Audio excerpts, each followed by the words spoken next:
नमस्कार, welcome to world affairs. मैं हूं प्रशांत धवन। नाउ पूरी दुनिया का मीडिया आज के समय एक ही टॉपिक पे बात कर रहा है, भारत का चंद्रयान 3 मिशन। क्या ये सक्सेसफुल होगा?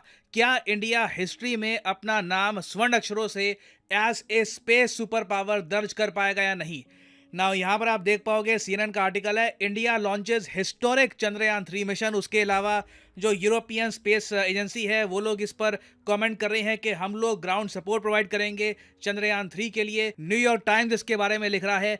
दुनिया भर में आप देखोगे ना, इस पर चर्चा हो रही है और आने वाले 40 दिन ना बिल्कुल एक्साइटमेंट से भरे होंगे। दिल ऑलमोस्ट आप कह लीजिए धक धक कर रहा होगा, क्योंकि देखिए अभी तो चंद्रयान 3 टेक ऑफ हुआ है धरती से, ये अब अंतरिक्ष की तरफ बढ़ चुका है, मगर ये मून के सरफेस पर अपने लैंडर अपने रोवर के साथ पहुंचेगा अगस्त 23 से लेकर अगस्त 24 के आसपास। तो हमारे पास अभी 41 डेज का इंतजार है। जी हाँ, पेशेंटली हमको वेट करना होगा।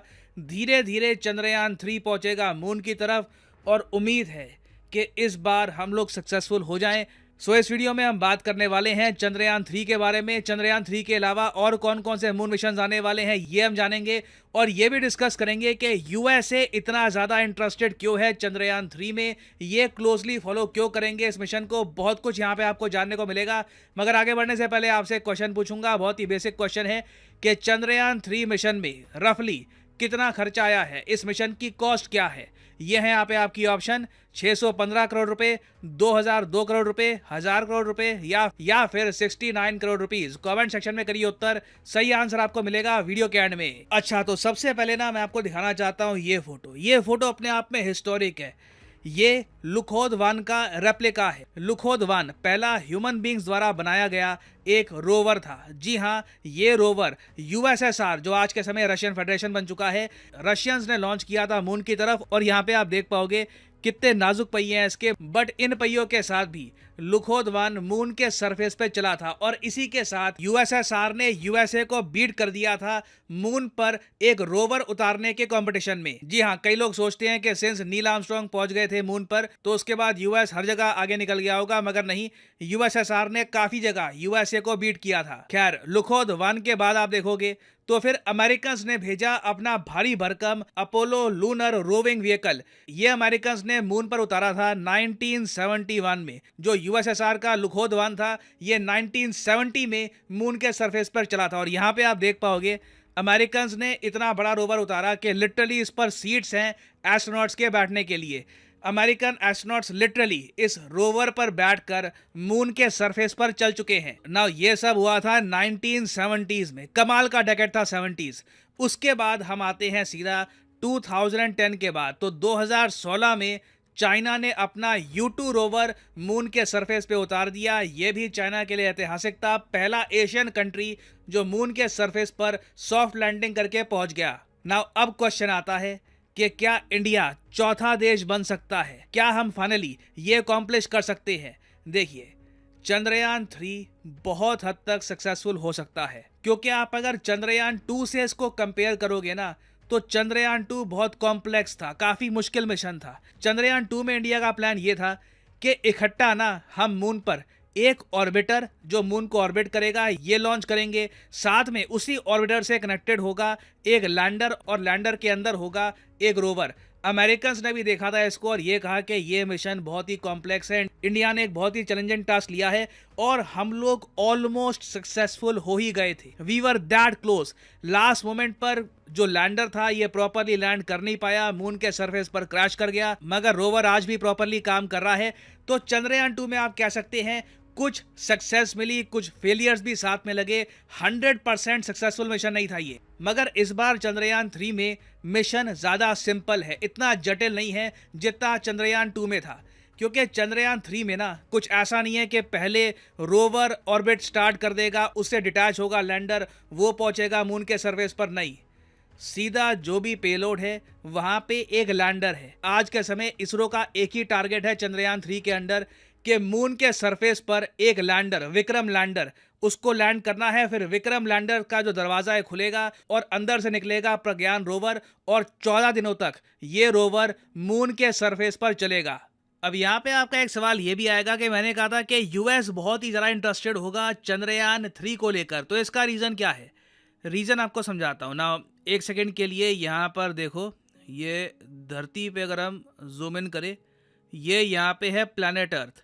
नाउ प्लैनेट अर्थ का जिस तरीके से नॉर्थ पोल है, साउथ पोल है, नॉर्थ पोल ऊपर जहाँ पे आर्टिक है, नीचे साउथ पोल जहाँ पे एंटार्क्टिका है, उसी तरीके से मून का भी नॉर्थ पोल और साउथ पोल है। यहाँ पे अगर मैं आपको दिखाऊं, ये यहाँ पे अगर मून को हम देखें तो मून का ऊपर ये नॉर्थ पोल है, नीचे साउथ पोल है। तो चंद्रयान 3 कहाँ पे लैंड करेगा?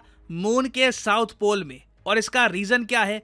रीजन देखिए, ये माना जाता है कि मून का जो साउथ पोल है, यहाँ पर पानी होने की पॉसिबिलिटी बहुत ज्यादा है compare to north pole. Now जब मैं पानी कहता हूँ, इसका मतलब ये नहीं कि झील बह रही है, नदियां बह रही है, ज्यादातर क्रिस्टलाइज्ड आइस फॉर्म में होता है पानी यहाँ पर। तो इसलिए साउथ पोल में हम लोग अपना मिशन भेज रहे हैं, चंद्रयान 3 भेज रहे हैं।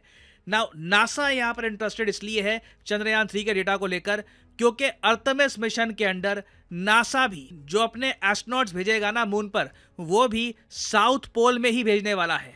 और हाँ, कुछ लोगों को ये भी डाउट है कि इंडिया भी क्या यूएसए के साथ मून पर जाएगा। तो देखिए, इंडिया ने अर्थमिस अकॉर्ड साइन किए हैं। जैसे मैंने अपनी वीडियो में आपको बताया था कि इंडिया ने अर्थमिस अकॉर्ड साइन किए हैं, ये नॉन बाइंडिंग इन नेचर होते हैं।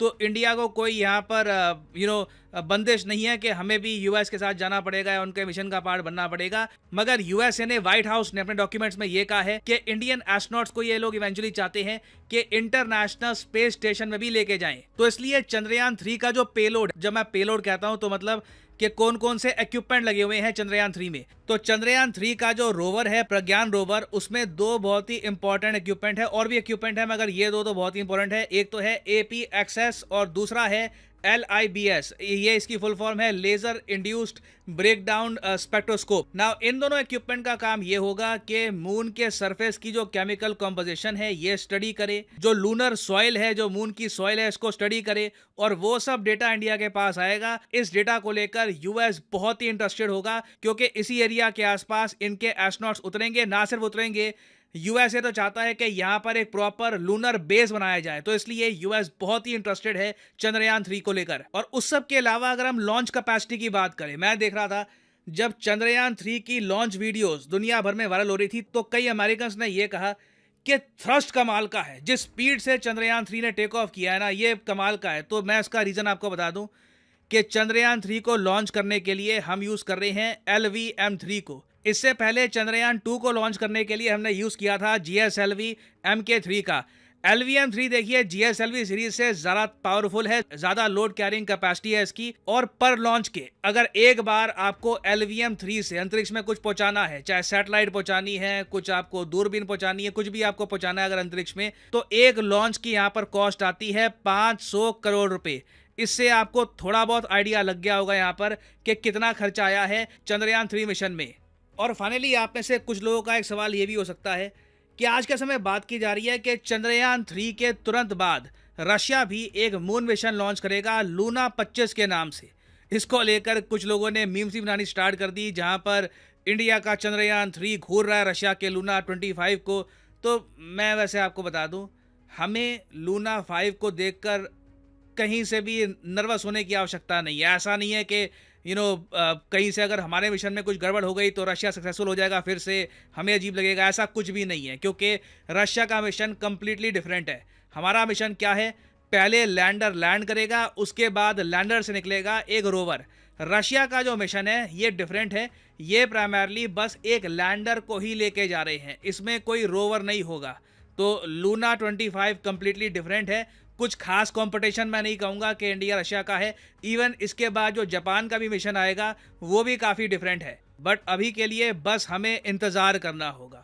40 डेज का वेट है। 40th या फिर 41st डे में हमको पता लग जाएगा कि चंद्रयान 3 किस तरीके से लैंडिंग करता है मून पर। और मैं आपको ये बता दूं, इंडिया का रोवर जब मून पर चलेगा ना, तब आप देखिएगा दुनिया कैसे सेलिब्रेट करती है। इंडिया को कहां कहां से कांग्रेचुलेशंस आएंगी। बाइडन, मैक्रोन, पुतिन सब लोग कांग्रेचुलेट करेंगे इंडिया को, और इंडिया की एक नई इमेज दुनिया में आएगी। दुनिया भर के लोगों को पता लग जाएगा कि इंडिया के पास अब ये काबिलियत है कि हम मून पर प्रॉपरली एक रोवर चला सकते हैं। तो बस थोड़ा सा इंतजार है और उसके बाद हम सब लोग मिलकर सेलिब्रेट करेंगे। होपफुली मिलकर इस बार सेलिब्रेट करेंगे। ना फाइनली वापस आते हैं क्वेश्चन की तरफ कि चंद्रयान 3 मिशन की कॉस्ट क्या है। मैंने आपको बता दिया कि जो इसका बस लॉन्च करने का ही खर्चा है वही 500 करोड़ रुपए है।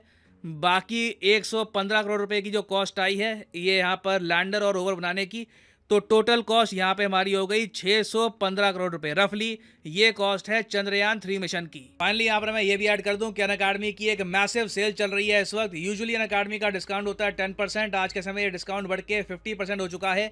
आप चाहें तो यूपीएससी कोर्स कर सकते हैं परचेज अनअकैडमी का। कमेंट सेक्शन में जाओ, यहाँ पे आपको पिन कमेंट में लिंक मिलेगा यूपीएससी कॉम्बो का। इस लिंक पर करो क्लिक और यहाँ पे आप परचेज कर पाओगे अनअकैडमी का यूपीएससी कॉम्बो कोर्स। मगर जो प्राइसेस यहाँ पर लिखे हैं ये पे करने की जरूरत नहीं है। सिंपली यहाँ पर कोड डालिए PD10 और प्राइसेस गिरना स्टार्ट हो जाएंगे। तो अगर आप एक कॉलेज स्टूडेंट हैं, आपके पास टाइम है 2-3 साल का, आप रुक कर प्रॉपरली यूपीएससी एग्जाम का एक अटेम्प्ट देना चाहते हैं तो ये कोर्स आपकी काफ़ी हेल्प करेगा।